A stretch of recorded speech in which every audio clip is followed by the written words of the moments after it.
Peuple congolais, mes chers compatriotes, depuis plus d'un an, une crise économique et financière sans pareille sévit dans nos ménages.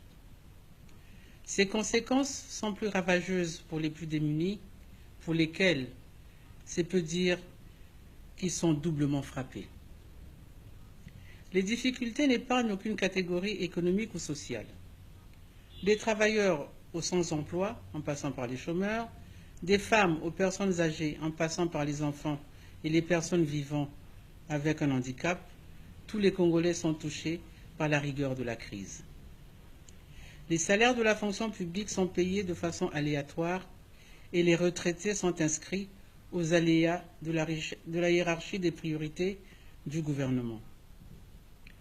Le secteur privé accumule soit des arriérés de paiement de salaire, soit des licenciements pour motifs économiques.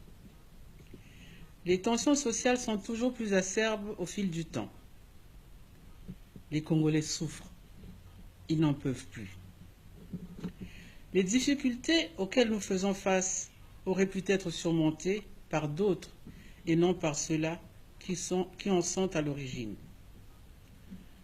Tous ceux qui ont plongé le pays dans cette situation indicible s'accrochent à la direction des affaires de la nation, malgré leur incompétence notoire sur tous les plans. Elles auraient pu commencer à trouver résolution avec moins de tensions dans un climat politique apaisé et un contexte d'union nationale. Cette perspective salvatrice s'est éloignée avec les crimes commis pour conserver le pouvoir en octobre 2015. La crise politique créée depuis, aggravée par le hold-up électoral de mars 2016, auquel se sont greffés la guerre déclenchée dans le Pool et l'emprisonnement des responsables politiques aux fins de valider par la force une victoire volée, continue de polluer la santé de la nation.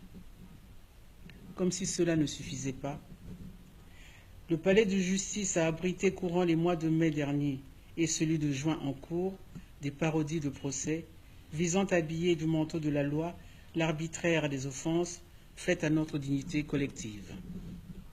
J'en passe parce que s'attarder sur l'épisode des procès, c'est lui faire un honneur qu'il ne mérite pas. À l'endroit de ceux qui veulent exprimer leurs meilleures intentions à l'égard de nos compagnons qui sont en prison, je rappelle simplement qu'il n'y a pas une meilleure façon de le faire que d'agir. Aucune intention, aucun discours ne vaut une action. Armons-nous de courage pour agir avec détermination jusqu'à la chute du pouvoir de fait de Brazzaville. Mes chers compatriotes, le mal est présent dans notre pays. Plus personne n'en doute. Personne non plus ne refute l'idée selon laquelle les hommes de mal n'occupent que la place que leur laissent les hommes de bien.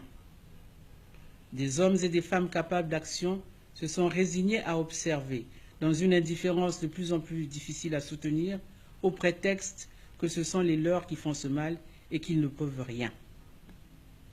Le mal n'est jamais un bien, même quand il vient d'un proche parent. Laisser perpétrer le mal contre autrui, c'est préparer le même mal contre soi-même. Il est un devoir pour chacun de nous de donner aux autres, tous les autres, tout le bien qu'il peut. Il n'est pas concevable que d'aucuns parmi nous aient la licence de donner aux autres tout le temps, tout le mal imaginable. Lutter contre le mal est toujours une cause commune. Elle transcende les clivages de tout genre. Aucun prétexte ne doit laisser prospérer le mal.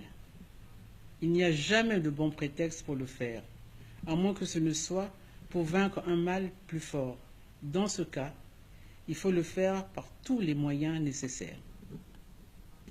Les Allemands avaient eux-mêmes essayé à plusieurs reprises d'arrêter Hitler avant que le monde ne les aide à mettre fin à sa furie meurtrière. Les Italiens aussi avaient eux-mêmes eu raison de Benito Mussolini. Bien qu'au début, les Allemands et les Italiens avaient cru que les régimes nazis et fascistes allaient faire le plus grand bien à leur communauté nationale respective, le bilan a démontré que leurs peuples sont ceux qui ont le plus souffert des aberrations de ces régimes. Les Allemands, pour ne parler que d'eux, payent encore aujourd'hui d'avoir laissé prospérer le régime nazi pendant 12 ans. Le régime du Congo-Brazzaville avait trouvé un refuge confortable dans le groupe ethnique dont sont issus ses principaux dirigeants. Se jouant des bas instincts et agitant les peurs, il était parvenu à diviser les Congolais et à les opposer les uns aux autres. Pour consolider l'édifice de son refuge, il avait donné au groupe ethnique et à ses affidés tous les privilèges. Il ne leur refusait aucun excès, il leur réservait l'immunité et l'impunité absolue. Comme l'illusion ne devient jamais réalité, le régime a révélé sa vraie nature. Il n'est rien d'autre qu'une organisation criminelle. Le pouvoir de Brazzaville a utilisé toutes les méthodes des organisations criminelles. Le pillage de la richesse nationale, la corruption par l'argent, les fonctions et les privilèges qui vont avec. Il a utilisé l'intimidation et la répression contre ceux qui ne se laissent pas corrompre. De la terreur par la cruauté de ces tortures, il est allé jusqu'à faire de la guerre un instrument politique. Les cadres militaires et civils, les responsables politiques, syndicaux et associatifs qui l'ont accompagné savent tous aujourd'hui qu'ils ont été victimes d'une supercherie. Ceux qui ont fait ce régime aux premières heures sont soit morts, soit en prison, soit réduits au silence. Une organisation criminelle n'épargne personne. Elle n'est fidèle qu'à elle-même. Comme pour les nazis, le bilan du règne de l'organisation criminelle est défavorable au groupe qu'il prétendait servir. Cette évidence appelle le sens des responsabilités des uns et des autres, chacun à son niveau. Il y a un seuil à partir duquel la conscience reprend le dessus. Lorsqu'une personne n'a pas un tel seuil ou n'est plus capable de le situer, elle est en droit de s'interroger sur ce qui reste d'elle et surtout de ce qui reste de son humanité. Notre pays doit se reconstruire. Nous devons le reconstruire. Nous le reconstruirons, non pas les uns contre les autres, mais tous ensemble, chacun à la mesure de ses facultés. L'œuvre de reconstruction nationale commencera avec la libération du pays des forces du mal. Il n'y aura pas d'état de droit, pas de démocratie, pas de paix ou de progrès économique et social avec une organisation criminelle à la direction des affaires de l'État. L'organisation criminelle doit être mise hors d'état de nuire. Nous en appelons au sursaut de tous ceux qui sont encore habités par le sens de l'État, le sens des responsabilités et la fibre patriotique. L'œuvre de reconstruction nationale se poursuivra par le pardon et la réconciliation nationale. Nous ne pourrons faire l'économie ni de l'un ni de l'autre. Nous avons tous été et nous sommes tous victimes de l'organisation criminelle qui a pris l'État en otage. La construction sera une œuvre collective, un édifice dans lequel chacun devra reconnaître sa pierre. La Fédération de l'opposition congolaise a toujours assumé ses responsabilités.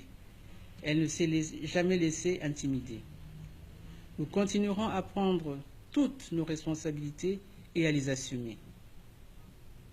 Nous renouvelons notre appel auprès des autres forces politiques qui n'émergent pas dans les registres de l'opposition choisie, auxiliaire du pouvoir.